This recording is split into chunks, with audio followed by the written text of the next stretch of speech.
bem mesmo.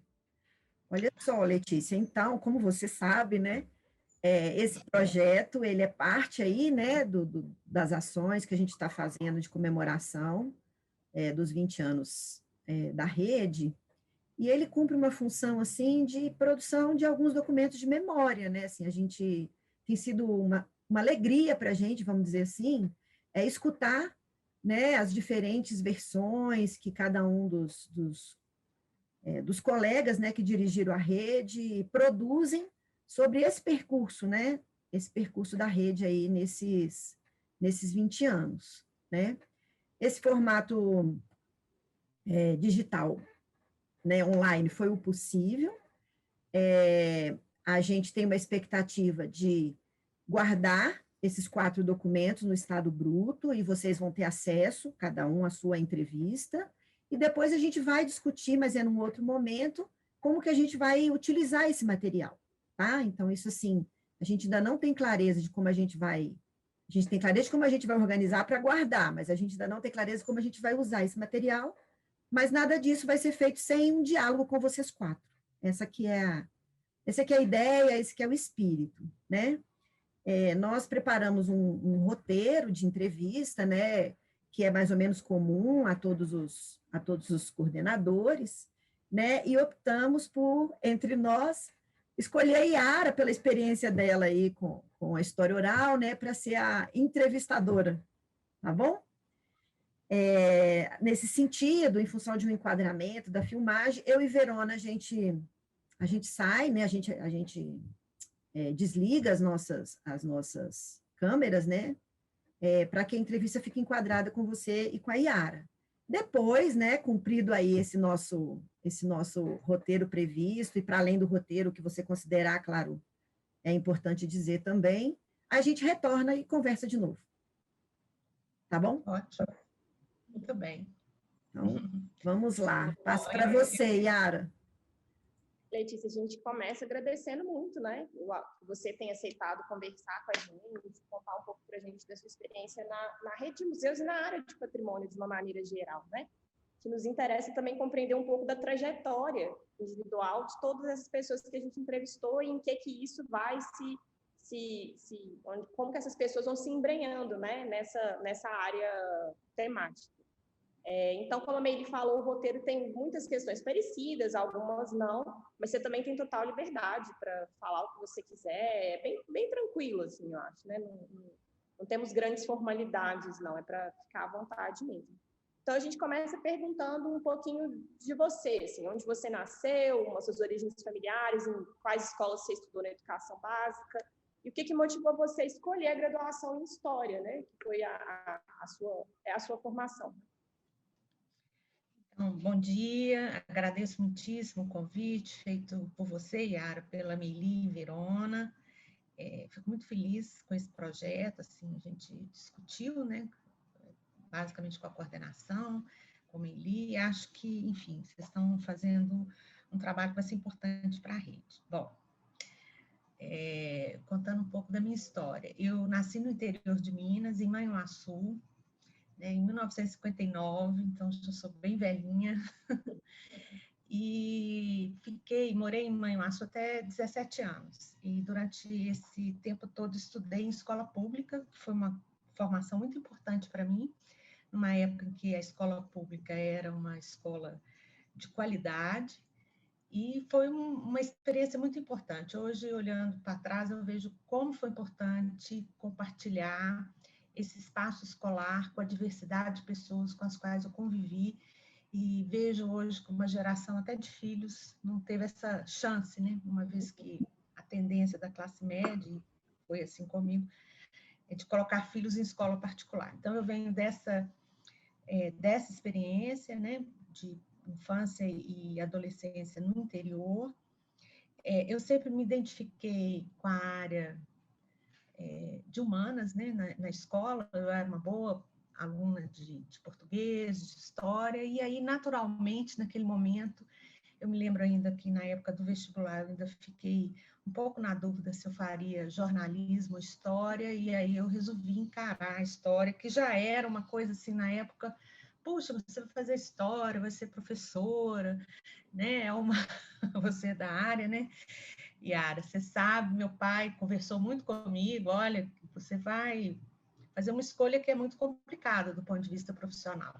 Mas eu, assim, eu acho que eu tinha uma paixão mesmo. Eu falei, não é isso, vou encarar. Então, eu vim para Belo Horizonte em 1977, no momento assim, que o movimento estudantil estava ressurgindo, e no ano seguinte eu fiz o vestibular, passei e comecei a fazer o curso de História.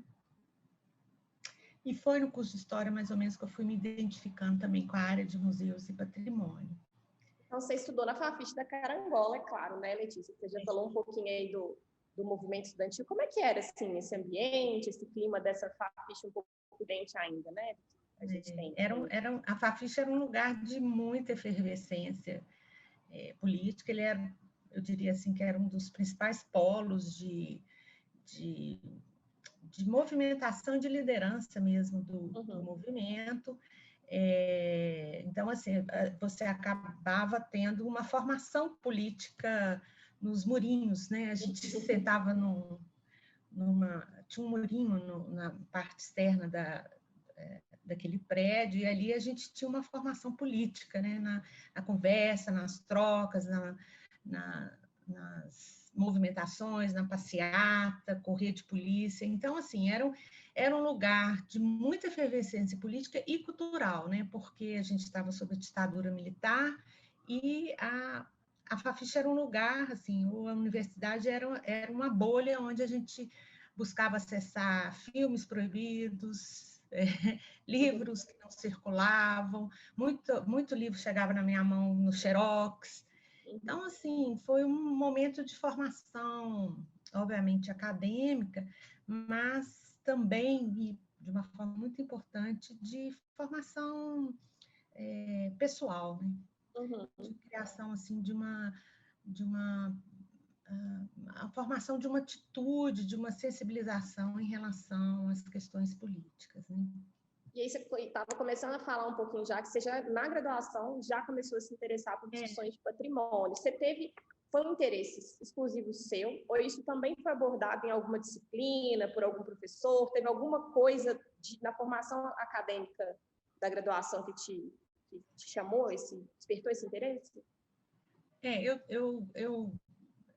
Algumas disciplinas despertaram esse interesse, né? História da arte na época, e já existia, acho que ainda existe, uma disciplina que se chama Arquivos e Museus. Foi uma disciplina que me chamou muita atenção. A gente fez uma viagem ao Rio, visitamos várias instituições, e eu me apaixonei, coincidentemente, um museólogo do Rio, que hoje é professor lá do curso de museologia na Unirio, estava prestando serviço aqui em Minas Gerais à Superintendência de Museus, e ele assumiu a parte de museus dessa disciplina, a convite da professora. Então, isso foi, assim, eu fiquei muito interessada, achei que era um caminho muito interessante, embora a questão de patrimônio não fosse uma questão valorizada dentro da história. Aliás, até havia assim, um certo preconceito, era entendido assim como um tema menor, mas eu me apaixonei, e é interessante que eu tanto estava interessada na questão do patrimônio, como a questão da cidade de Belo Horizonte, assim. Isso acabou me levando, 2 anos depois da minha formatura, a entrar para o DCP, fazer a dissertação que eu fiz, que foi trabalhar com a história de Belo Horizonte, mas sempre preocupada com o patrimônio, com os museus, né? Você lembra quem que dava essa disciplina, Letícia? Essa graduação? Eliana Dutra. Era ela que dava? Que interessante. Eu acho que deve ter sido uma... Eu não sei se ela sempre deu, mas na minha turma foi ela que ministrou essa disciplina. E então foi isso. Eu no final dessa disciplina, o Anaildo, né, que era esse professor, museólogo, ele disse que quem fizesse o melhor trabalho ia ganhar um estágio na Superintendência de Museus. E aí eu investi todo o meu esforço, ganhei esse estágio, mas ele não pôde ser concretizado. Aconteceu algum problema financeiro, eles não puderam contratar. E naquela época, né, nós estamos falando aí no período anterior à Constituição de 88,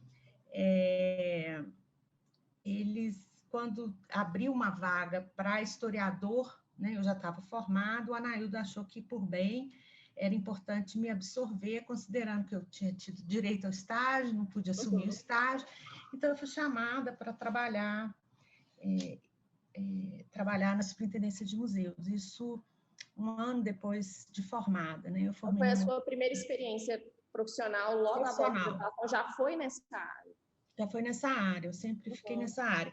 Eu tive muita sorte, né? Porque eu formei nos chamados década perdida, né? A década perdida dos anos 80, muita gente desempregada. Eu vejo assim, eu até comparo um pouco o que a gente está vivendo com o que eu vivi, mas assim, eu tive essa sorte de ir para a superintendência, e ali eu posso dizer que eu me formei, sabe? Foi um lugar de formação, porque a gente estava começando, né, construindo, né, uma instituição voltada para a gestão de políticas de museus no Estado, e aí a gente tinha que encarar, abrir caminhos, fazer leitura, ir atrás de uma bibliografia que era muito escassa e de difícil acesso, trocar ideias com pessoas, enfim, foi um lugar de formação nesses anos 80, muito, muito bacana. E aí você fez seu mestrado no DCP, né, da Fafiche, a gente olhou lá no seu currículo, você concluiu em 92, e aí já foi no campus? Já foi no campus. E o que motivou você a ingressar na pós-graduação, Letícia? E como que aconteceu a escolha desse seu tema de pesquisa, né? Você falou um pouquinho que foi a cidade de BH, que isso já te interessava antes, então. E essa motivação tem alguma relação com o seu trabalho na superintendência, essa vontade de fazer o mestrado? Tem, porque quando eu estava na graduação, eu já tinha algum interesse na história da cidade, a gente tentou fazer, um grupo de alunos tentou fazer um trabalho nessa direção, e aí eu fui para a superintendência e acho até que, não me lembro como é que foi o encaminhamento dessa proposta, mas eu certamente devo ter defendido a proposta de realizar uma exposição sobre a história de Belo Horizonte no Museu Mineiro. E aí, a partir dessa exposição, que eu trabalhei assim, com muita paixão, eu vi que eu queria realmente trabalhar com isso, assim, que eu queria trabalhar com a história da cidade. Isso foi...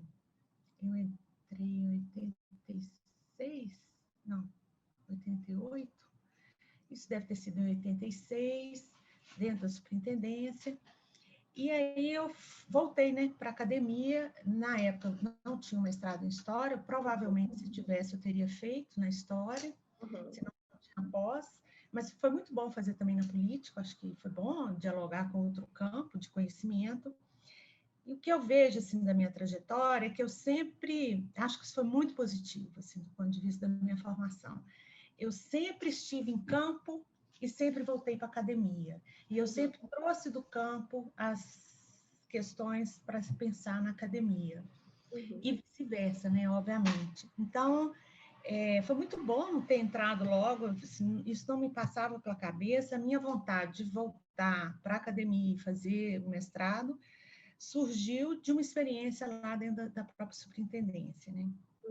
Aí eu fui para o DCP, naquela época a gente fazia mestrado em 4 anos, eu fiz tanto mestrado quanto doutorado, sempre trabalhando muito, assim, sem nenhuma dispensa de horário para poder fazer meus trabalhos, isso sempre foi muito pesado para mim. Imagina.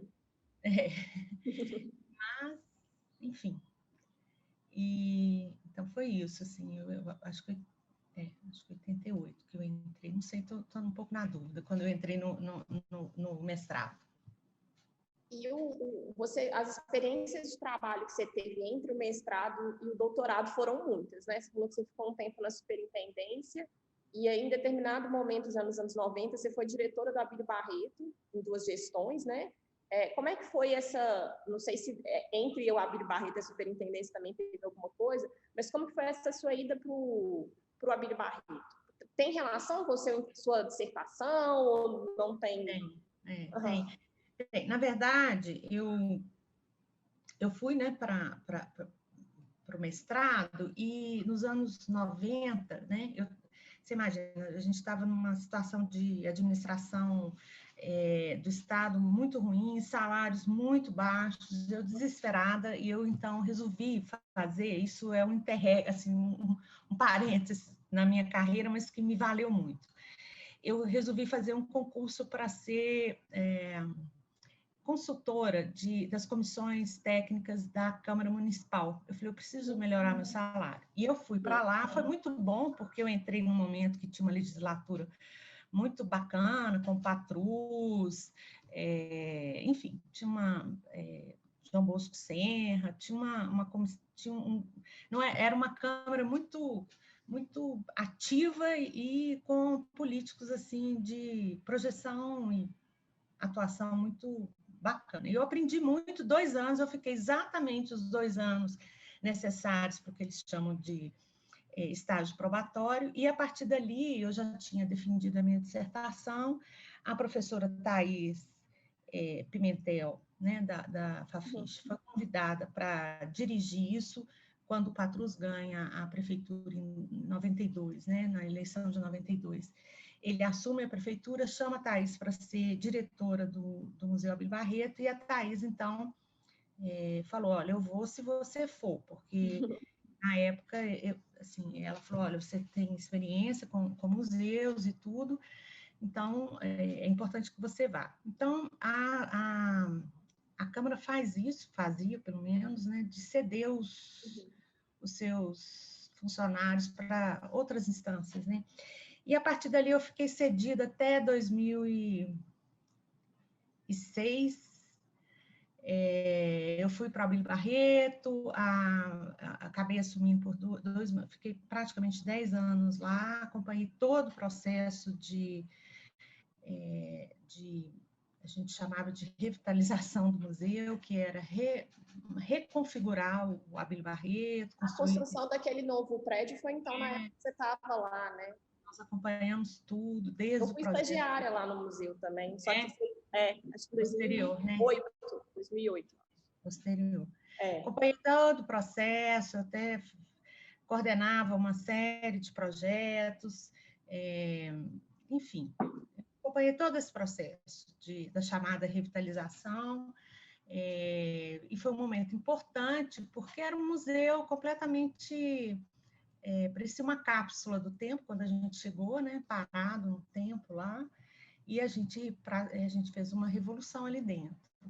E o que é mais importante, que agregamos em torno do museu um grupo muito grande de historiadores, de arquitetos, de pessoas que estavam comprometidas com aquele patrimônio museológico, com a história da cidade. Foi um momento muito rico, de muito debate. Na verdade, a Thais saiu logo, porque ela acabou não assumindo a direção, mas aí ela atuou na associação de amigos, mas eu continuei, né? A Thais me levou, mas eu continuei, ela acabou saindo. E depois que eu saí, que foi em 2000, a Thais, no ano seguinte, ela assume a direção, né? Eu acho que foi também um momento importante.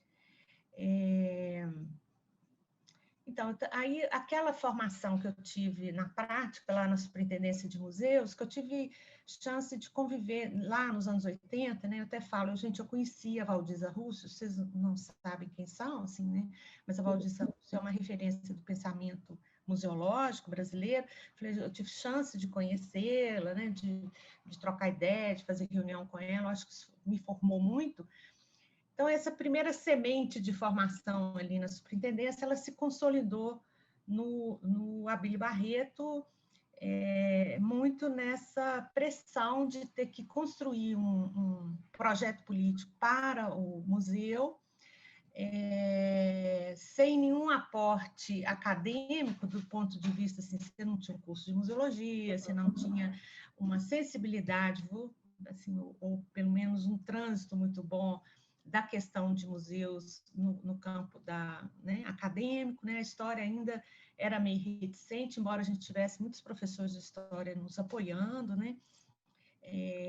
Então, assim, foi uma construção difícil, de ir atrás de textos, de procurar experiências, de ler de cavar mesmo uma bibliografia que pudesse sustentar nossas proposições. Mas acho que a gente foi bem sucedido com todos os problemas que acabam todo projeto tendo, né? Eu acho que foi um momento muito bem sucedido, que um grupo assim de profissionais conseguiu efetivamente levar adiante. Foi muito bom, né? Foi uma experiência que consolidou mesmo, efetivamente, meu compromisso com os museus, né? Eu tinha muita dúvida se eu ficaria nesse campo, mas a partir da experiência do Museu Abílio Barreto, eu vi que não adiantava, os museus já tinham entrado na minha vida, não adiantava eu buscar outra perspectiva, né? E aí, do Museu do Abílio Barreto, você, eu não sei se foi direto, assim, né, de um para o outro, você foi para a Superintendência de Museus, né? Você foi, eu não lembro, não sei se o termo é coordenadora ou diretora, superintendente mesmo, né? Superintendente de Museus do Estado por um período... Eu voltei à superintendência 3 vezes, né? Primeiro emprego, né, lá no Museu Mineiro, e superintendência. Nesse momento que eu saí do Abílio Barreto, eu fui assessorar a superintendente, que era Silvana Cassado. Eu fiquei lá de 2000 a 2004, mas aí eu já tinha entrado para o doutorado, já tinha decidido, eu entrei no doutorado em 2004, 2003, e aí eu já tinha esboçado o meu objeto lá de pesquisa, e aí em 2005 eu decidi pedir, sempre associada à Câmara Municipal. A Câmara Municipal me pagava e me cedia uma hora para o Abílio Barreto, outra hora para a superintendência, e eu fiquei 1 ano no IFAM aqui de Minas Gerais, estava super interessada de ir para lá, e né, eu estava estudando os museus do IFAM, e foi muito bom, porque eu fui para lá justamente quando foi criado o DEMU, né, que foi um organismo que precedeu o IBRAM, né, que era o Departamento de Museologia do IFAM, quando o Mário Chagas estava lá na direção, e o José do Nascimento, e eu passei 1 ano no IFAM articulando uma proposta... articulando uma proposta dos museus do IFAM. Aí, depois desse ano, eu pedi licença sem remuneração, fui fazer o estágio fora, né, um estágio de doutorado em Paris, fiquei 2005, 2006, entre metade de um ano e outro. Quando eu voltei, isso foi 2006, eu realmente tive que voltar para a Câmara, e aí foi cair, vir dos céus ao chão, né? Porque eu tive que voltar, fazer um trabalho que eu já não me lembrava direito, como é que era a assessoria, tinha mudado muito, a gente fazia uma assessoria muito ativa, muito reflexiva, e aí quando voltei para a Câmara eu vi que aquilo tinha virado uma mera burocracia, amarguei lá 6 ou 8 meses na Câmara, mas foi bom, porque foi o tempo que eu usei para escrever alguns capítulos da minha tese. A tese, né? E qual foi a sua tese? De museus. Como? Aí que eu voltei. E aí, depois desses 6 meses, eu fui convidada para ser superintendente de museus. Aí que eu volto a 3ª vez e assumo a superintendência. Então, você foi convidada para a superintendência, você ainda não tinha concluído o seu doutorado, você estava no meio dele. Não. Tá. Estava no... Você imagina o que foi concluir um doutorado sendo superintendente de museus. O seu doutorado, Letícia, você quer falar um pouquinho para a gente assim, sobre o tema dele, sobre como foi? Acho que é bacana. Então, meu doutorado, assim, eu acho que o problema do meu doutorado me pegou desde os anos 80, quando eu estava trabalhando no Museu Mineiro, e sempre me incomodou muito a supervalorização de determinados acervos dentro do Museu Mineiro, dentro dos museus mineiros, em detrimento de outros, todo esse discurso do barroco mineiro, enfim, eu peguei isso muito, né? Na verdade, eu cheguei na superintendência de museus logo depois da criação do Museu Mineiro, e é a coleção do Museu Mineiro, Geraldo Parreiras, que é uma coleção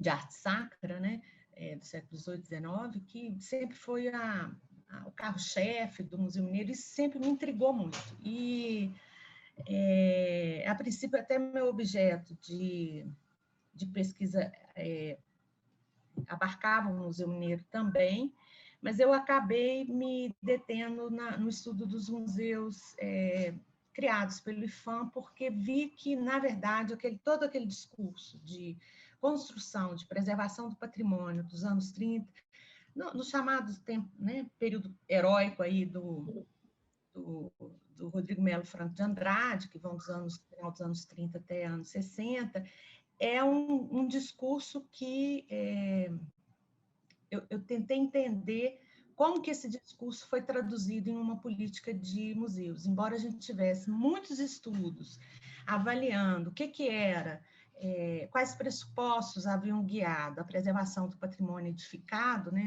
nesse momento, a gente não tinha nenhum estudo a respeito da criação dos museus no âmbito do IPHAN. E aí eu fui eu trabalhei com os museus de Minas Gerais, porque isso, para mim, era importante, isso fazia parte de um pensamento também do próprio IPHAN, de identificar Minas Gerais assim como um núcleo primacial, né,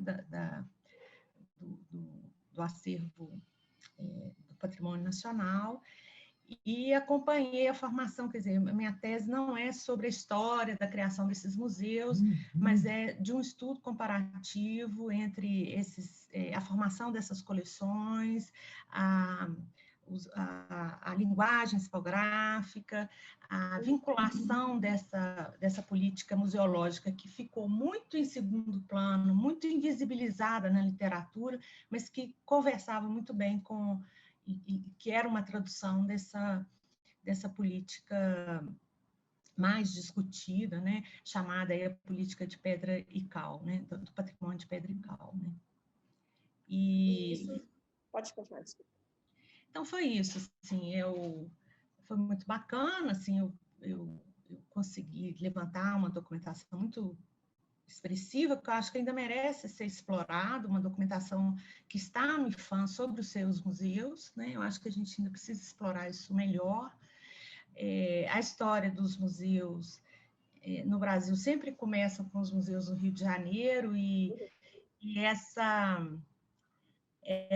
regionalização, né, desses museus, principalmente no período do IPHAN, eu acho que ela acaba passando um pouco batida, e a minha discussão toda é o quanto que, na verdade, esses museus funcionavam como uma espécie de metáfora aí de um discurso, de um patrimônio nacional, né? Eles são museus regionais, mas eles têm uma pretensão ou eles concorrem para a construção desse discurso de uma cultura nacional, de uma nacionalidade, digamos assim, a partir desses acervos, né? Uhum. E aí, isso simultâneo com a sua gestão na superintendência, né? Não tinha nada a ver com esses museus, né? Enquanto isso, eu estava lidando com o Museu Alfonso de Guimarães, com o Guinhar, com o próprio Museu Mineiro, enfim, e com o sistema, né? Porque quando a gente foi para a superintendência, a gente não tinha ainda o sistema estadual de museus. Já tinha alguma discussão, né? Já vinha alguma discussão nesse sentido, em alguns encontros estaduais de museus. E então, assim, nesse momento, acho que foi uma coisa importante que a gente fez, foi articular esse sistema. A gente começou a funcionar de uma maneira informal, mas foi importante articular atores, inclusive, na época, a rede de museus da UFMG tinha assento nesse sistema, hoje não temos. E na época era o Gilberto, né, que era o coordenador, e a gente conseguiu articular atores de todas as regiões de Minas Gerais, e pouco a pouco fomos construindo uma pauta que resultou na criação do Sistema Estadual de Museus, na lei que cria essa articulação, que é uma articulação muito importante, né? Não sei como é que está agora, mas assim, era uma articulação muito importante, a gente realizou cursos, a gente estabeleceu uma pauta de mudança do ICMS cultural, que a gente conseguiu avançar um pouquinho, mas acho que precisa avançar mais. Enfim, a gente, na verdade, pensamos o sistema, pensando a partir de três frentes, né, que era estabelecer informação sobre os museus, né, e trabalhar com essas informações de modo que elas pudessem subsidiar as políticas, criar um fomento, criar uma frente de fomento, né, e a questão da formação. Então, assim, então foi um período muito legal, que eu percorri Minas Gerais inteira, eu fui conhecer o museu no norte de Minas, de um senhor que ele pessoalmente fazia um museu, até o museu da cidade do sul de Minas. E foi um momento muito bom, que eu conheci Minas Gerais, percorri, conheci muita gente bacana, foi muito rico, muito rico. E também a questão de gerir, na época eram 5 museus, né, ligados diretamente à superintendência. Então, gerir, né, a gente tinha, já antes mesmo de sair como assessora, lá no início dos anos 2000, a gente já tinha criado o projeto Guinhar, que era um projeto de catalogação da obra do Guinhar, né? A gente tem um Museu Guinhar, e aí retomamos isso durante o período da minha né, que eu estava à frente da superintendência, retomamos a discussão da vocação de alguns museus, o que é um museu ligado à literatura, né, como é o Museu Guimarães Rosa, o Alfonso de Guimarães. Fizemos algumas discussões de cunho muito conceitual, assim, uma vez que eu acho que no início dos anos 2000, principalmente porque também estava muito efervescente a discussão do que era museu, estava se construindo uma política nacional de museus, o DEMU estava construindo o IBRAM, o Cadastro Nacional de Museus. Então, era importante, e o que eu percebia é que os museus da superintendência estavam num compasso estavam um pouco encastelados ainda no modelo dos anos 80, que eu os vi nascer, né? Na verdade, eu vi alguns desses museus nascerem nos anos 80. Então, assim, foi um momento muito de discussão, assim, para onde ir, que vocação ter, como renovar esses museus. Agora, é importante dizer também, assim, só finalizando, que eu estive lá na superintendência, trabalhei, né, com a questão do sistema e com esses museus, mas, simultaneamente, a secretaria estava implementando o projeto do Circuito Cultural da Praça, mas a superintendência não participou desse projeto. E as poucas vezes que a gente participou, sempre teve um momento de ruído, assim, porque eu questionava algumas questões e tudo. Foi, bom, só para deixar registrado aqui. Você falou aí já... Falando muito, né, Yara? Você não tá não, Letícia, fica tranquila. Você falou aí que já quando você estava na superintendência, a rede tinha um assento, né? Que aí o Gilberto era o coordenador na época.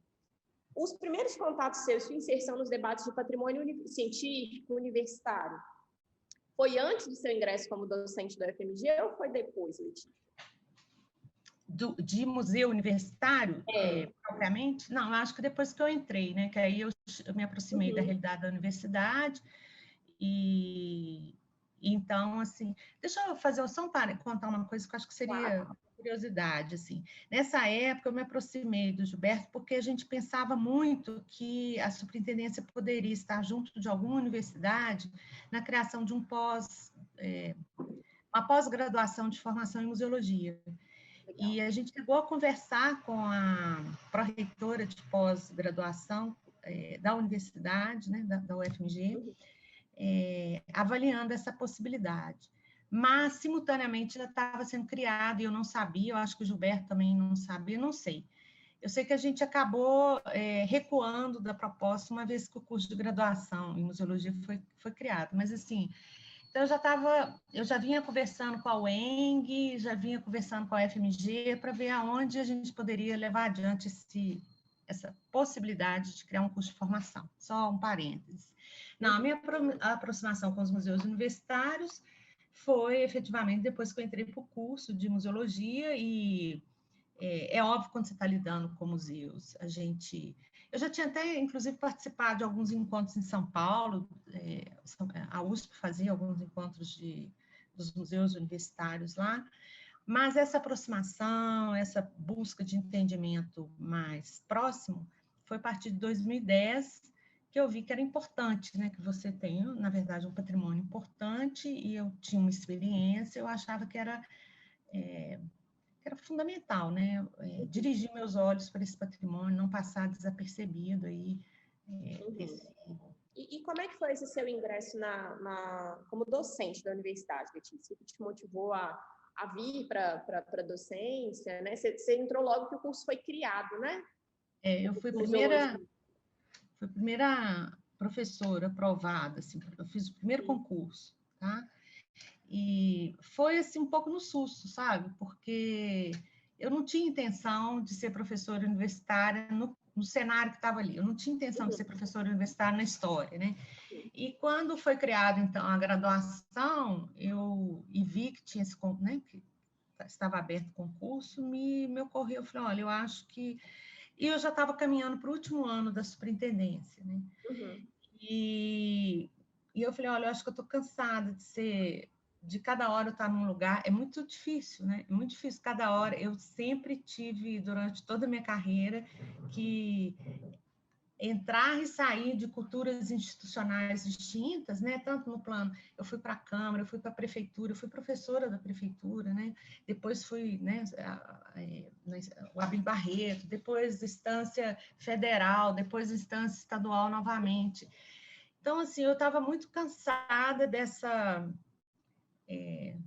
de ficar percorrendo e achando minha situação muito precária, porque eu era uma funcionária da Câmara, sempre emprestada, né?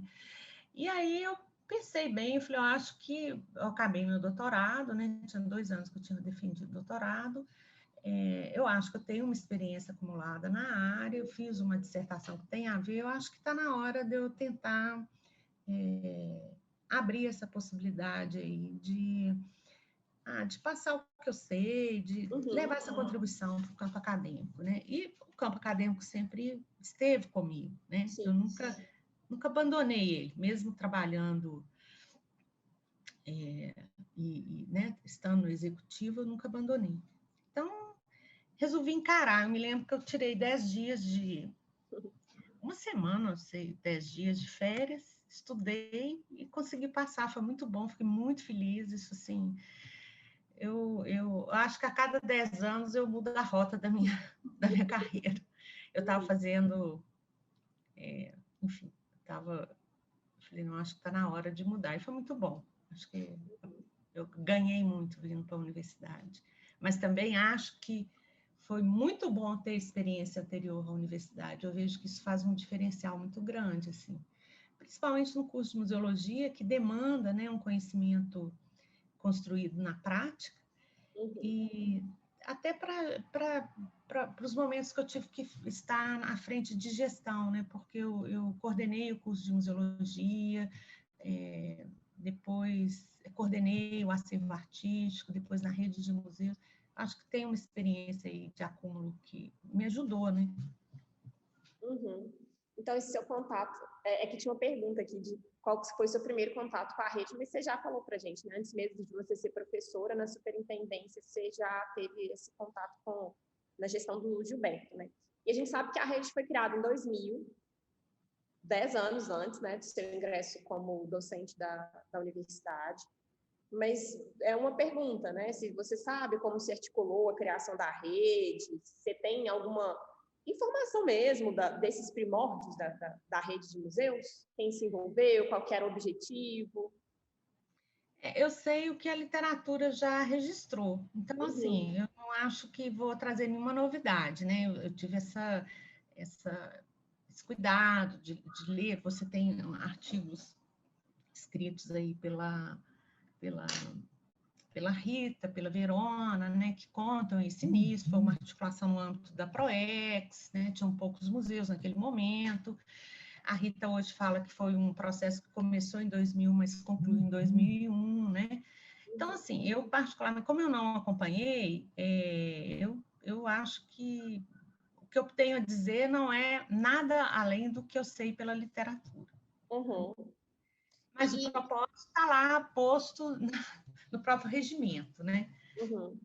E você também não estava aqui ainda, mas não sei se na superintendência você teria tido algum contato com a Graça, porque ela é a única ex-coordenadora que a gente não tem como entrevistar, né? Ela não conheceu. Então, a gente está perguntando para todo mundo se alguém tem alguma lembrança da Graça, da relação dela com museus universitários, porque ela ficou à frente do Museu de Ciências Morfológicas um tempo, né? Você chegou a ter algum contato com ela, Letícia? Sim, eu tive contato com ela quando eu era superintendente. A Graça era uma pessoa, nossa, de um pique, assim, uma energia, uma proatividade impressionante. Ela é muito carinhosa sempre, assim, eu me sentia muito bem acolhida por ela. Na época eu estava na superintendência. Ela participou, nos apoiou muito num dos encontros, 1 ou 2 encontros estaduais de museu. Me lembro muito dela, junto com o Gilberto, nesse momento. Acho que o Gilberto estava eu acho que ela não estava nesse momento na coordenação, isso foi 2009, por aí. Mas ela estava junto, a gente trocava, conversava de vez em quando, ela apoiando as iniciativas, apostando na consolidação do Sistema Estadual de Museus. Então, assim, eu tive esse contato, eu diria que é um contato de trocas, né, entre parceiros, entre atores, ela aqui na rede, eu lá no sistema, mas nada assim tão sistemático, né? Obviamente, ela estava atuando aqui na universidade e eu fora, né? E depois, quando eu entrei na universidade, eu me lembro, assim, quando ela começou a articular, acho que 2015, se não me engano, ou 2014, a realização do Quinto Fórum, ela fez um evento, que ela era muito amiga da Cristina Bruno, e eu participei, a gente, né, eu lembro assim, da gente levar adiante um debate lá não me lembro direito onde aconteceu esse fórum, mas acho que foi no ICB. Então, foi um momento assim, que eu me lembro de contato com ela. Uhum. E como que aconteceu o seu envolvimento, Letícia, na gestão de espaços da rede, né? Como que foram essas experiências, como que deu o seu início como gestora, tanto do acervo artístico, né, quanto do SEVEX também? Antes de ser gestora, eu acho que é importante dizer que eu participei da rede na qualidade de coordenadora do curso de museologia. Porque tinha um assento, alguma coisa assim, na rede, como coordenadora? Ah, tá. E eu participava das reuniões, então isso logo depois da minha entrada, eu já, assim, eu sei que antes de 2015, assim, nesses 5 primeiros anos, eu fiquei na coordenação até 2014, então antes disso, com certeza, eu tive assento e participei da rede. Depois, em 2015, eu fui convidada para dirigir o acervo artístico, né, na época, quem estava na direção da DAC era a professora Leda Martins, e o vice-diretor era o Fernando Mencarelli. Eles me convidaram para assumir a coordenação do acervo que tinha passado para a gestão da DAC, né? Então, eu comecei... Então, uma das providências que eu tomei, eu não me lembro direitinho se foi 2015, 2016, acho que 2016, eu pedi a entrada do acervo para a rede. Fiquei no acervo artístico de 2015 a 2017. Foi isso, né? Na mudança do... E nesse inteirinho aí, o acervo ingressou na rede de museus e eu passei a atuar na rede como coordenador, como uma das coordenadoras do conselho, né? E do acervo artístico, você sabe dizer para a gente um pouquinho da criação? Porque a gente tem perguntado isso para todos dos espaços que pertencem, né, todos os professores. Do acervo artístico, e quais seriam os maiores desafios que você enfrentou nessa sua gestão diante do acervo? Foram muitos desafios, porque primeiro porque o acervo artístico é um acervo que está disperso em mais de 34 unidades, e aí, na época, assim, a ideia era articular, né, um modelo de gestão que pudesse acordar com os diferentes espaços que tutelam esse acervo, né, porque você pensa bem, a tutela efetiva não está apenas na mão de quem, né, de quem está ali gerindo, né. Então, assim, os maiores desafios que eu vi foi o seguinte: eu encontrei um acervo que estava no chão, numa sala sem condições de guarda, e aí, imediatamente, a gente pensou que era fundamental construir uma reserva técnica, ainda que fosse uma reserva técnica com custos, assim, pé no chão, mas que oferecesse condições mínimas de guarda do acervo que está diretamente sob a tutela da DAC.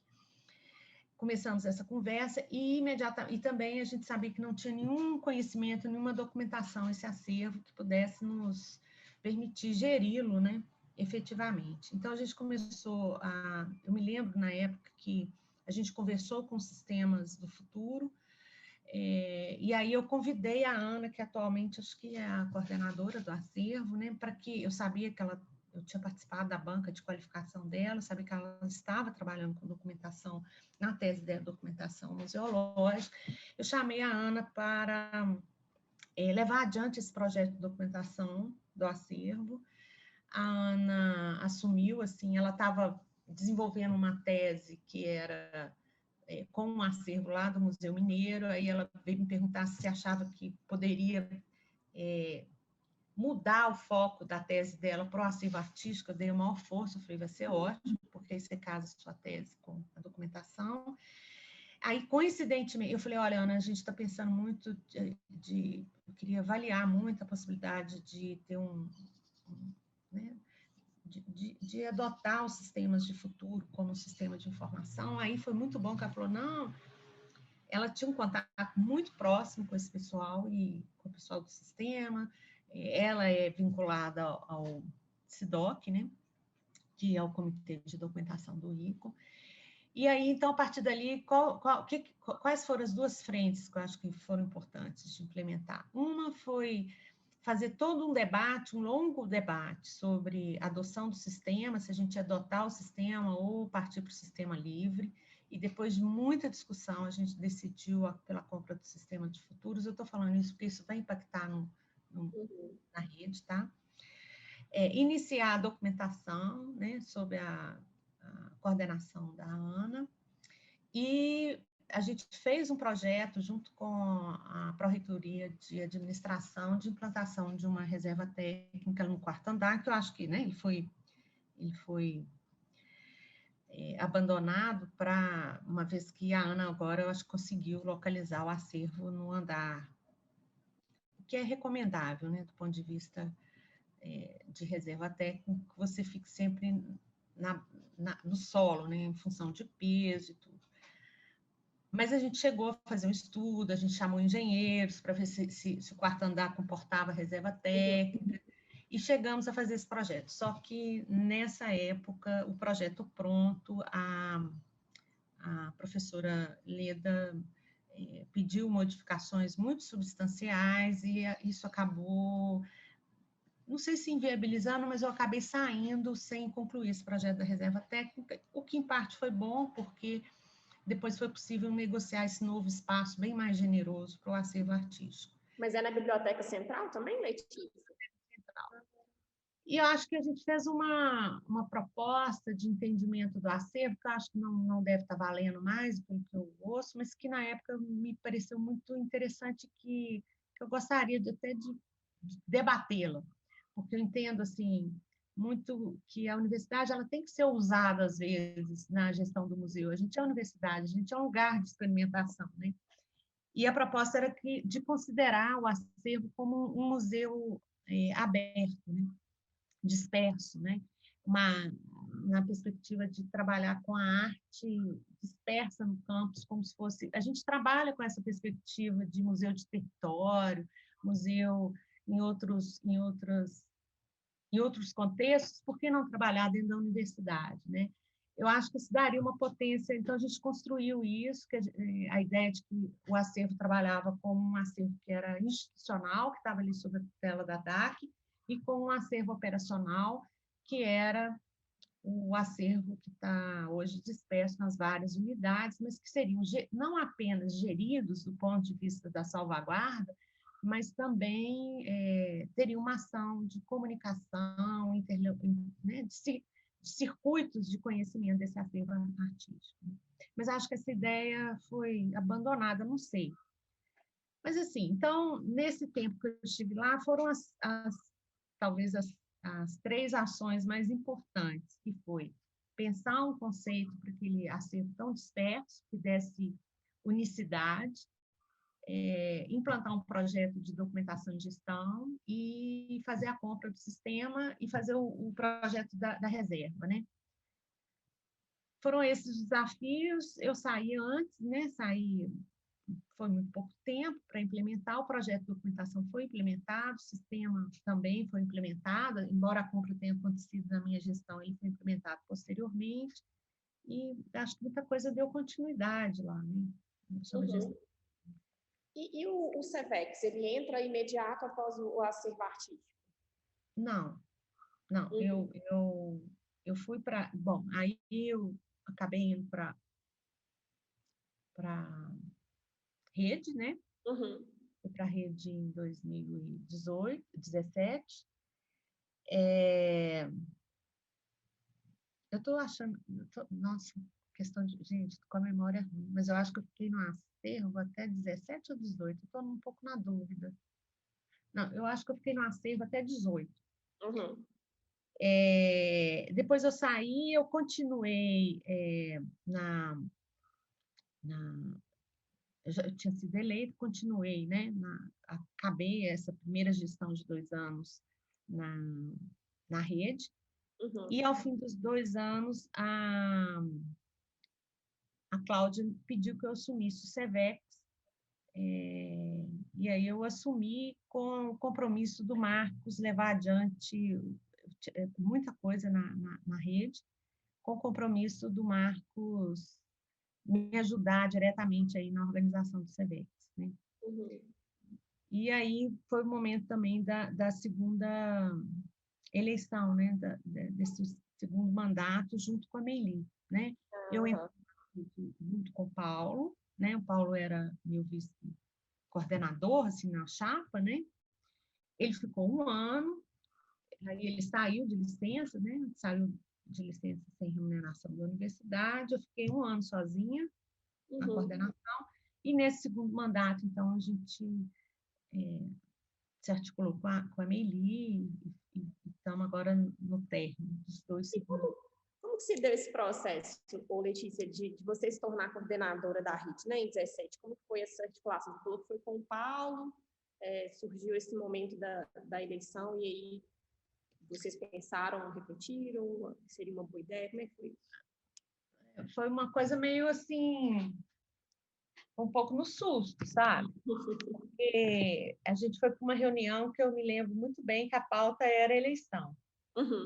Não sei se era eleição ou articulação de uma chapa. E eu fui para a reunião, esperando, né, ouvir o anúncio de quem que seria, e essa reunião, se eu não estou me enganada, acho que foi nessa, não apareceu nenhum candidato. E aí, assim, veja bem, o fato de sermos... O Paulo estava no Museu Pato Toledo nesse momento. Então, éramos 2 professores da museologia no corpo do conselho de coordenadores. Eu acho que isso contou um pouco, né? Esse fato, e a gente sempre intervindo, né, tentando ajudar, né, na condução dos projetos e tudo. Então, houve assim alguém falou, quem sabe a museologia não foi exatamente que eu assumisse, mas quem sabe a museologia não assume a coordenação. Como eu não imaginava isso, eu não aceitei na hora, eu falei, não, eu acho que eu tenho que pensar isso, tenho que avaliar. Então, a gente não houve nenhuma decisão de chapa naquele momento, e aí foi convocada uma segunda reunião, e aí sim eu conversei com o Paulo, falei, olha, Paulo, eu acho que está na hora da gente assumir, eu acho que o curso precisa mesmo de contribuir para a rede, né? E talvez esteja na hora de assumir esse lugar. Então, e como que foi essa primeira gestão, Letícia? Se você puder falar também os maiores desafios enfrentados, as realizações que você acha mais importantes também. Então, em 2017, eu me lembro que a gente começou, já tinha muitos projetos já em andamento, alguns cursos, workshop. Tinha acontecido no ano anterior, ou 2 anos anteriores, um inventário avaliando, né, as condições de um diagnóstico avaliando as condições de inventariação dos acervos. Esse diagnóstico mostrou, né, o quanto os acervos estavam, enfim, havia uma demanda muito grande de gestão, de documentação.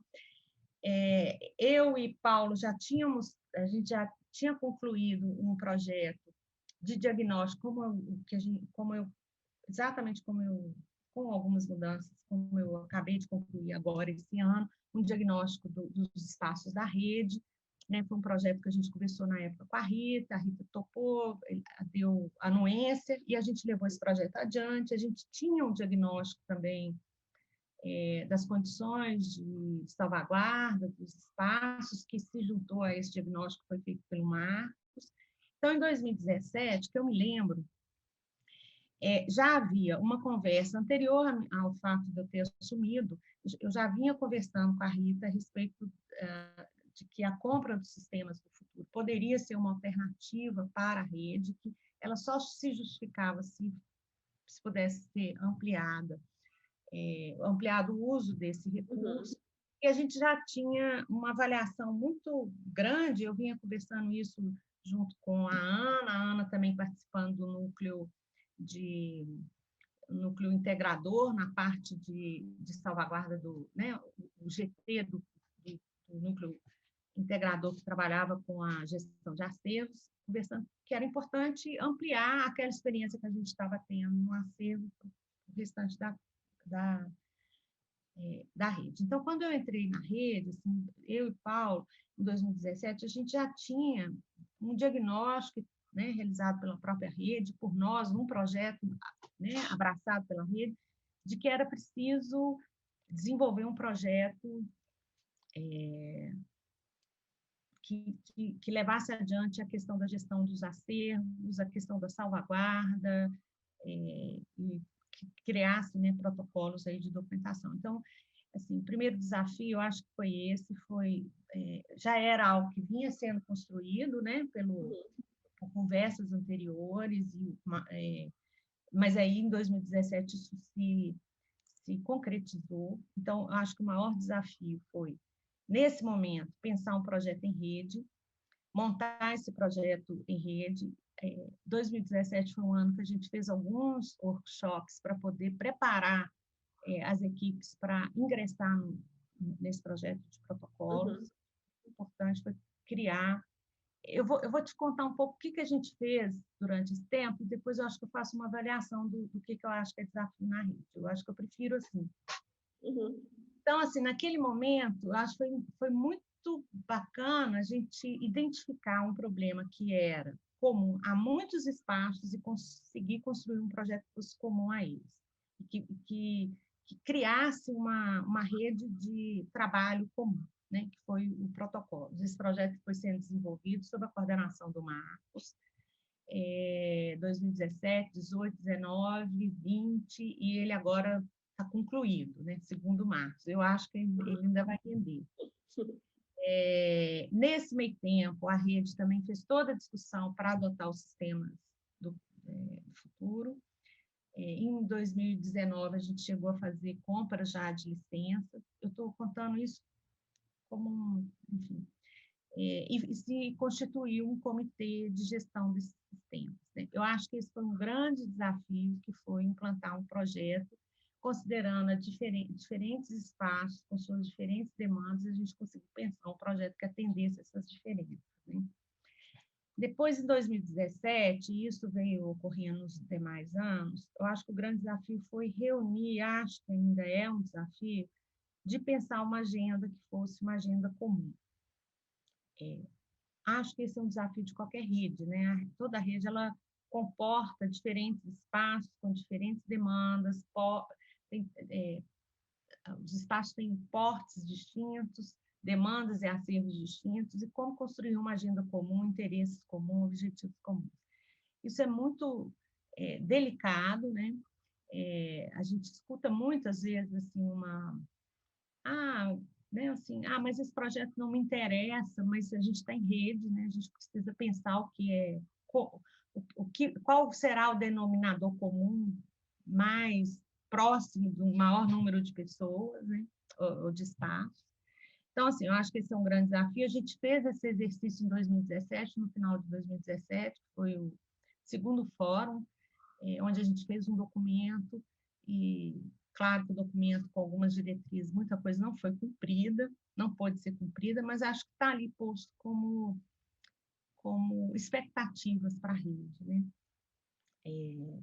Então, assim, eu acho que o início, assim, foi... O que foi o desafio inicial? Conhecer mais de perto a rede, conhecer cada um dos espaços.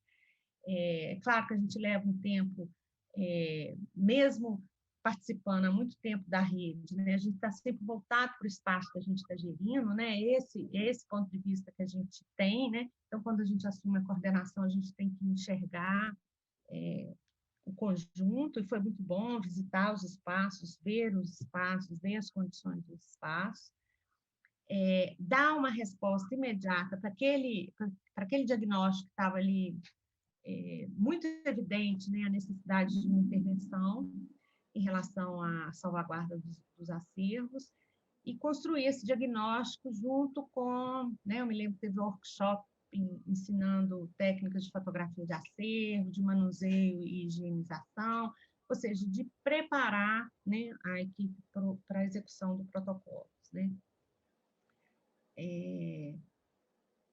Bom, 2018, acho que foi um ano de muita realização, mas eu vejo também como um certo parênteses nesse processo, assim, né? O projeto Protocolos deu continuidade, mas foi um ano que a gente realizou o fórum, né, que eu acho que foi importante, um fórum que produziu um documento que hoje está sendo referência para o GT da Andifes de museus, e que tem sido mencionado até em outros espaços. Eu acho que a gente conseguiu, apesar de todas as dificuldades, de uma participação, às vezes, um pouco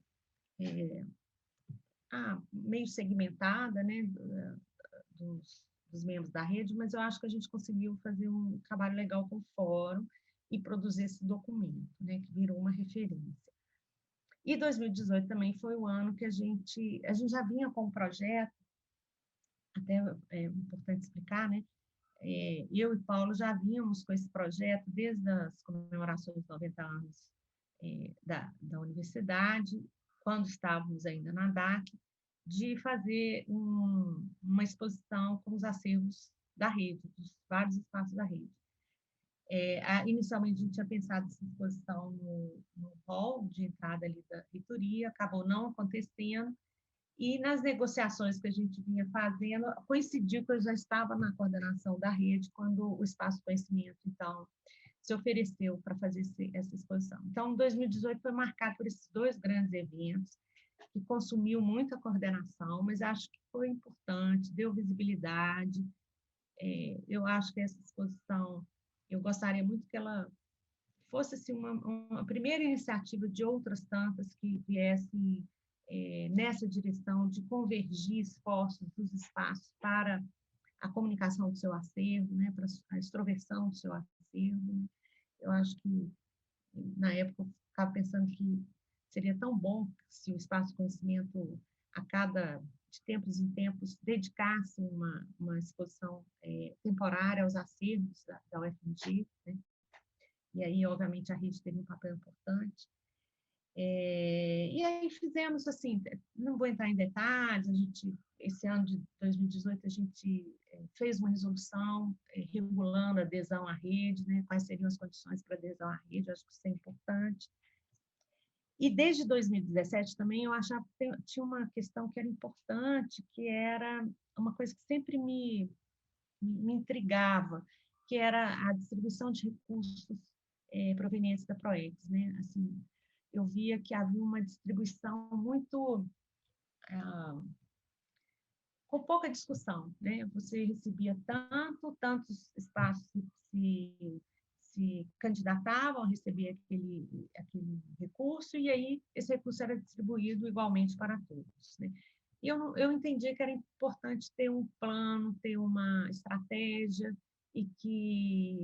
e no ano de 2018 ou 2017, não sei, eu e o Marcos quebramos muito a cabeça para ver qual seria a melhor estratégia, até que a gente chegou à conclusão que não cabia a nós decidir a quem, como dar esse recurso. Então, em 2018, 2019, a gente construiu uma coisa que eu acho que foi importante, que foi a chamada, né? De documento, que agora, essa semana, a gente acabou de aprovar que essa chamada vai se, né, os candidatos vão ter que se sujeitar também à apresentação de um plano diretor. Eu acho que vai sofisticar, acho que a gente vai apurando os nossos critérios, as formas de implementar a qualificação dos espaços, né? E eu acho que isso foi muito legal. Então, assim, eu acho que 2019 eu identifico como o ano que a gente se preocupou nessa direção de qualificar os espaços, de fazer essa chamada, de oferecer oficina para o plano museológico, né, que acabou não concluindo a segunda etapa, mas a gente está retomando agora, né? A gente fez um acordo com a Universidade de Évora também. Acho que seria isso. E 2020, eu acho um ano difícil, né? Um ano difícil para todo mundo. A gente conseguiu participar do Dia da Ciência, né? Virtualmente. Acho que os espaços se mobilizaram para isso, né? Se mobilizaram no sentido de, enfim, de produzir, né, conteúdos virtuais, né? E eu acho que eu chamaria atenção para isso, né? Para esse formato virtual, né? Os espaços, e aí é o mérito de cada espaço, né? Não seria nem propriamente da rede. A rede vem desenvolvendo o terceiro fórum com o propósito de produzir um documento. Eu acho que isso é muito importante, né? Eu acho que a gente não pode sair dessa gestão, né, eu e Melissa, sem deixar um documento aí de diretrizes para digamos, uma carta de patrimônio da UFMG. Na verdade, a gente fez essa carta em 2018, né, que seria o primeiro esboço. Eu acho que a gente tem que agora construí-la e revê-la, né, numa perspectiva a partir do debate aí na rede. Essa carta ela foi construída e aprovada, inclusive, pelo Conselho, né? Mas ficou como, eu diria que ela ficou como um exercício prévio de uma possível carta do patrimônio da UFMG. Eu acho que é fundamental, assim, até considerando o momento de discussão dos museus universitários, e acho que foi muito importante também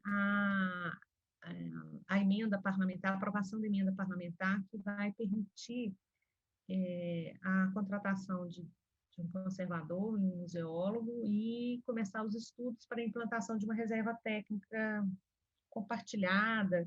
Enfim, eu acho que isso também foi um desafio grande, né?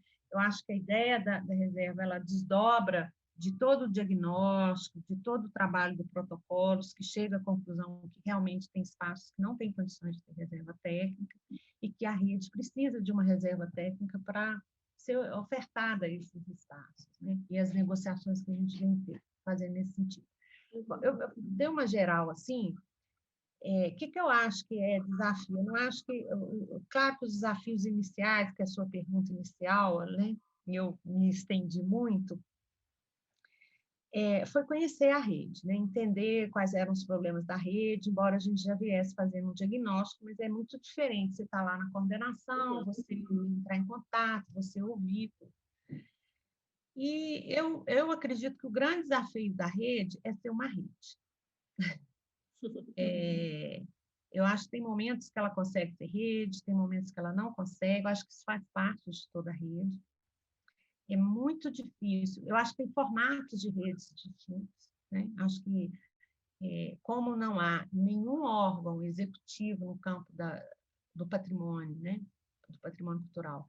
Na UFMG, eu acho que acaba havendo, né, uma tendência dessa rede, em particular, em também fazer, às vezes, de algo, né, próximo a um órgão executivo, embora seja uma rede, né? Você tem redes que são constituídas com uma coordenação, que a coordenação faz proposições, eu vejo a nossa rede assim, né? Que o papel da coordenação é construir algumas proposições e colocando essas proposições em discussão na própria rede, né? Claro que mais amadurecidas as inter-relações aí, essas proposições poderiam surgir da própria rede, como às vezes surgem, né? Mas eu acho que é uma articulação difícil, sempre difícil, com conflitos, né? Não será diferente em nenhum momento. A questão dos conflitos é muito diferente você estar numa rede que tem um Museu de História Natural e tem o CEMEF, né? Estou dando um exemplo são demandas muito distintas, e que você vai ter que atender, por exemplo, o ano de 2020, certamente, né, o Museu de História Natural, que depende muito pouco da rede, normalmente, houve uma demanda muito grande, né, em função do incêndio. Mas isso não significa que você vai atuar de uma forma... não há privilégios, né? Você tem que achar o equilíbrio, né? Como encontrar um equilíbrio e vencer, né, esses espaços que são muito, né, cada espaço tem a sua identidade, tem a sua demanda, como vencer essas barreiras para construir uma pauta comum. Então, eu sempre vejo que talvez o grande desafio que eu me coloquei, que eu vejo na rede, é qual é a pauta comum e em que medida se pode construir projetos em rede dentro desse espaço, dessa articulação.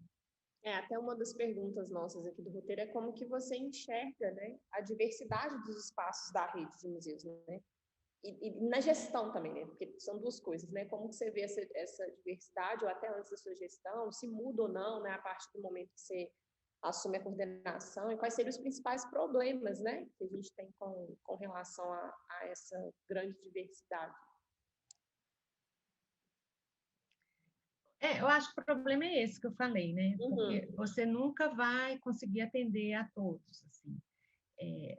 Não haverá nenhum projeto em rede, e não vejo outra forma da rede trabalhar que não seja com projetos em rede, que atenderá os 25 espaços. E a margem sempre se sente preterida, né? Então, assim, um projeto pode atender a outro projeto pode atender a outro. Então, assim, articular esses interesses comuns são é uma tarefa muito árdua. Por isso que eu acho que é importante construir essa política interna, sabe? Para que fique muito claro que há uma espécie de contrato, né? Há um pacto, né? A partir dessa política, desse documento, há um pacto de todos em relação a essa agenda, né? É uma agenda que poderá, havendo esse pacto, né?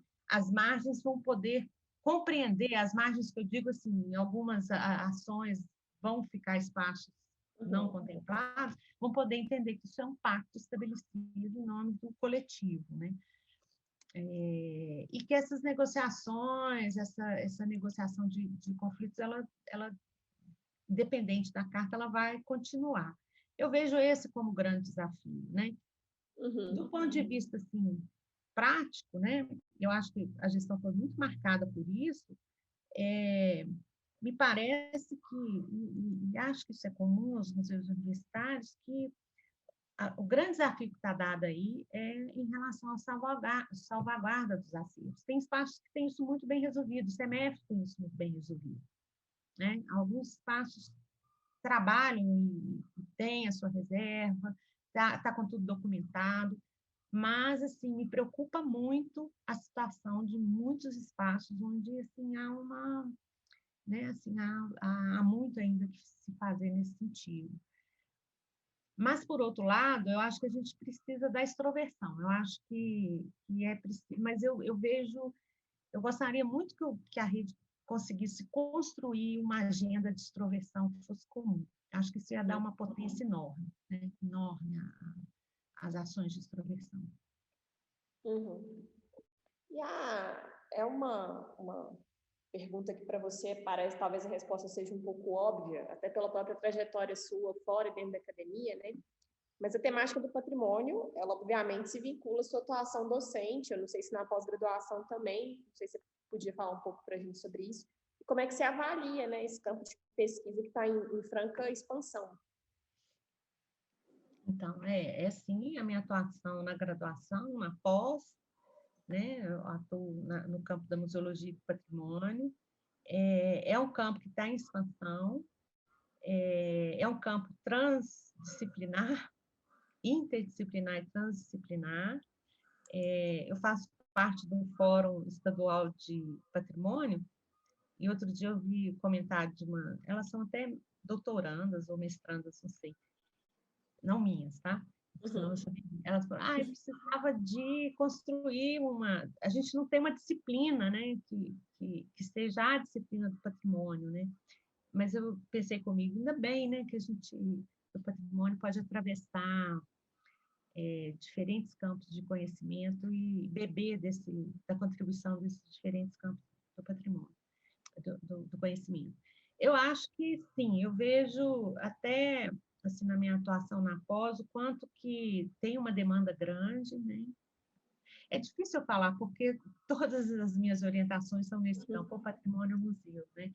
Mas a gente vê que há uma... O que eu percebo? Como eu atuo lá no PPGCI, uma loucura, no Promestre e no Rio Grande do Sul, né, na UFRGS, eu vejo assim que há a questão do patrimônio do museu hoje é objeto que está posto aí para diferentes formações, né? Vem gente da história, da geografia. Tradicionalmente eram historiadores e arquitetos, mas hoje a gente tem da geografia, da formação em biblioteconomia, enfim, museólogos, né? Pessoal da letras. Então, assim, eu acho que é um objeto que foi posto, né? Que foi alçado a objeto digno, né? De construção de conhecimento. E é claro que hoje está na hora da gente, então, surfar nessa onda, né? Depois de ter passado tantos anos assim, marginalizados, está na hora da gente surfar, né? A Ampul Nacional, eu e Zita, a gente sempre oferece um simpósio sobre museus, e hoje eu vejo que os simpósios, assim, para mim, isso é um indicador, né? Tem vários simpósios hoje na Ampul Nacional, dedicados ou ao patrimônio, ou a museus, a essa discussão, né? Eu vejo quanta gente da geografia hoje está envolvida com essa questão, até no Fórum Estadual de Museus eu vejo isso, uma frequência muito grande. Mas eu acho que é um debate que ainda está por ser feito no âmbito da gestão desses espaços e dessas coleções da universidade. Eu acho que as universidades ainda não abraçaram efetivamente a discussão da gestão do seu próprio patrimônio. Tá? Eu acho que a universidade ela é muito... ela é uma produtora, né, intrínseca de coleção, né? A coleção está ali, ela é produzida, né, como uma forma, como um recurso de produção de conhecimento. Enquanto essas coleções sustentam, né, a produção de conhecimento, elas são bem guardadas, salvaguardadas, mas não há depois, assim, não há efetivamente uma política de patrimônio universitário.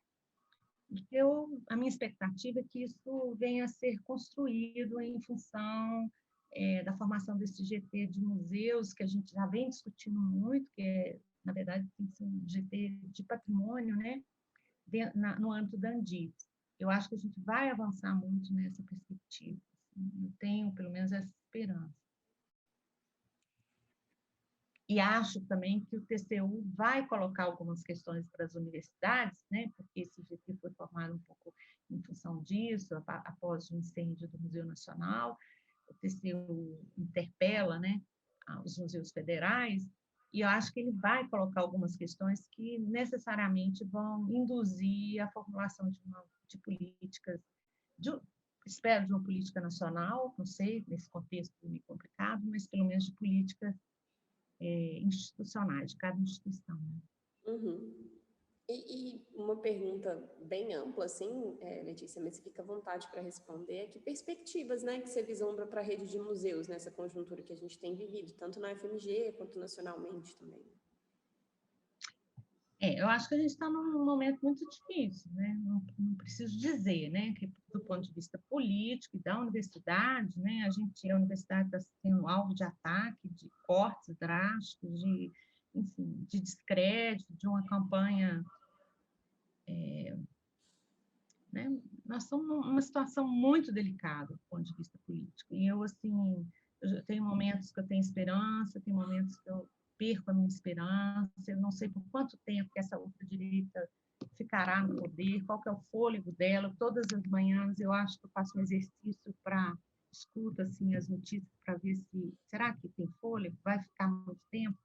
E é óbvio que os museus, a universidade como um todo e consequentemente a rede está impactado com essa situação, sofre impactos negativos, né? Mas, por outro lado, também eu acho que na hora da ameaça, às vezes a gente é criativo e a gente cria pautas, né? Eu vejo que é um momento de se construir um projeto, até pela ameaça. Está tendo interferência aí, né, de um carro de fora. Já passou, eu acho. Nesse momento crítico, assim, que a gente às vezes se sente com pouca margem de ação, né, e com poucos recursos para ação, eu acho que é um bom momento para se discutir uma política, né, políticas e projetos, porque a hora que a gente puder implementá-la, isso já estará bem sedimentado, o caminho já estará bem sedimentado, né? Eu acho que a gente cria consciência, né, nesse momento crítico, já, né, que a gente se sente vulnerável, né, a gente cria uma consciência da importância da rede, da importância dos museus, dos acervos, e à medida que a gente cria essa consciência, acho que a gente pode efetivamente construir ou pavimentar alguns caminhos, né? Vislumbrar o que é importante para consolidar esses espaços na universidade. Então, assim, eu vejo que a perspectiva é um pouco essa. Primeiro, assim, construir internamente e articular com as demais universidades, né? É um momento de ação política, né? Eu vejo isso como uma ação política. É um momento que talvez a gente não consiga realizar muito por falta de recurso, mas que a gente deve se articular politicamente. Eu acho que a hora que a gente retomar, né, um momento efetivamente democrático e mais favorável para a universidade, se a gente tivesse se articulado bem, eu acho que a gente vai ganhar muito com isso. Né? Uhum. E sobre esses muitos acervos existentes na universidade, né, Letícia, você comentou um pouco sobre isso já, eles são muito variados, né? E a relação que eles teriam com a memória institucional, né? Que caminhos e articulações são possíveis, né, para esses acervos? Todo acervo ele está ligado a essa memória institucional, né? Porque faz parte da história da universidade, não apenas, quer dizer, não são só acervos que estão associados à trajetória da instituição, mas à própria prática docente, né? A pesquisa, o ensino, isso também é a memória da instituição, né? Acho que ainda vale muito pesquisar essa história institucional, né, a partir dos acervos, né? Eu acho que alguns espaços fazem isso melhor, ou tem isso como foco de pesquisa maior, outros menos, né? Por isso também que a gente insiste tanto nesse protocolo de documentação, porque é o primeiro passo para você começar a conferir sentido a esses acervos, né? Não adianta eu guardar porque é antigo, caiu em desuso ou vai ser descartado, né? Isso não me diz nada, né? É preciso conferir sentido a esse acervo e né, conferir valor E a documentação é o primeiro passo, o desenvolvimento de projetos de pesquisa é o primeiro, né, é um passo importante. Então, eu vejo que são acervos que ainda, se a gente pensar né, na totalidade, né, é acervo que merece ainda muito estudo, muito, muito, né? É infindável as possibilidades, mas eu acho que ainda é pouco explorado, tá? Isso é uma opinião minha, assim, pouco explorado do ponto de vista da memória institucional, tá? Mas, por outro lado, também, eu tenho uma questão um pouco comigo, assim, até andei conversando com uma professora lá do Rio Grande do Sul, falei, vamos ver se a gente analisa isso mais. Me preocupa um pouco, me preocupa não, me instiga um pouco pensar não só esses acervos como memória, né, como vestígios aí, traços de uma memória institucional. Alguns desses acervos, eles são também objeto para a produção de um conhecimento nos seus campos específicos, né? E eu fico me perguntando quanto que a gestão desses espaços poderia, aí pensando também na perspectiva da rede, reinserir ou repotencializar esses acervos como campo de conhecimento das suas áreas, né? Revisitar acervos para a produção de conhecimento, ou seja, será que o estudo, né, de determinada coleção, vamos imaginar uma coleção arqueológica, né, que foi feita pelo professor X, que ficou responsável pela escavação, que fez a coleta daqueles fragmentos, é suficiente, colocou um ponto final no conhecimento possível a partir desses rastros, quer dizer, eu acho que tem um volume de acervos e de coleções que ainda podem ser reinseridas num ciclo virtuoso aí de conhecimento, que está sob a guarda desses espaços e que ainda acho que é preciso chamar a atenção da comunidade científica para essas possibilidades, né? Os acervos são sempre ressignificados, reconectados, né, com novas perspectivas. Seria muito interessante colocar esses acervos para serem pensados em campos que não são os convencionais, né? Como é que a arte vê determinados acervos do campo da biologia e vice-versa. Eu acho que essas experimentações são possíveis, sobretudo, poderiam ser possíveis, sobretudo, na universidade, porque a universidade é um lugar de experimentação. A universidade tem que ser um lugar de trânsito, né? De trânsito e trocas, né? Então, assim, acho que tem muito ainda, né? Os acervos ainda têm muito que dar, né? Em termos de suporte e apoio aí na produção tanto de um conhecimento associado à memória institucional, quanto à própria produção de conhecimento universitário e acadêmico. Certamente, né? E aí, Letícia, a gente tem uma última questão, né? E pensando que essas entrevistas que a gente está realizando, elas fazem parte, né, de um projeto comemorativo dos 20 anos da Rede de Museus. Você queria deixar registrado alguma mensagem para celebrar esse momento dos 20 anos? Não pensei em nenhuma mensagem, assim. Bom, eu acho que a gente tem que louvar muito a rede de museus. Assim. Eu acho que é uma iniciativa que começou há 20 anos atrás, que contou com a colaboração de Betânia, de Gilberto, de Rita e da Maria das Graças, e de outros professores, né, que participaram. Uma iniciativa que foi assim, inédita, né? Dito assim, foi a primeira rede de museus da universitária, que é exemplo para outras redes, para outras universidades. A gente é muito procurado assim, por outras universidades que querem se mirar no exemplo dessa rede para poder construir algo parecido nas suas instituições. E que eu acho que é mais importante, né? Ela foi criada há 20 anos e ela funcionou de forma ininterrupta nesses 20 anos. Né? Isso é algo louvável, se pensando em redes, né? Porque as redes, às vezes, elas morrem, são retomadas, e essa rede se manteve justamente, eu acho que pela proatividade desses professores, que que estão sendo, né, agregados por novos espaços, por novos coordenadores, que mantêm viva essa ideia da rede. Eu acho que ela tem um papel muito importante, assim, a meu ver, no futuro, né? Eu acho que eu vejo a UFMG, assim, posso estar sendo um pouco, mas eu vejo que pelo papel que a rede exerceu no passado, por ter sido a primeira rede, por ser uma referência em relação às outras redes, por estar levando à frente uma discussão sobre os museus universitários, né?